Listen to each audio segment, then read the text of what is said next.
There's an idea that high level Dungeons and Dragons is hard to do, and it only kind of is. In D&D 5e, because of bounded accuracy and because of the way that it's designed, going up against one opponent, your players, if all they're doing is facing the BBEG, a couple of well-timed hits, some spells, some combinations, some teamwork, oh yeah, absolutely. Those players can take down a god.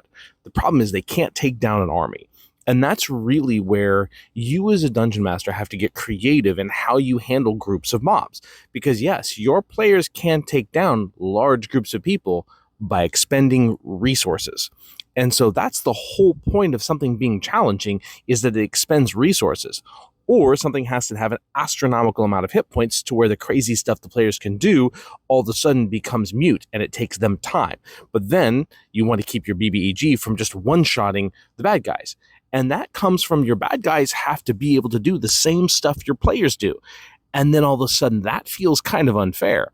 When the bad guys can time stop or plane shift or banish or remove players from combat, then all of a sudden you're removing their agencies. So that's the balance. It's not about balancing the encounter. It's that we don't want to give our bad guys some of the same stuff our players can do, because then that feels overwhelming to our players.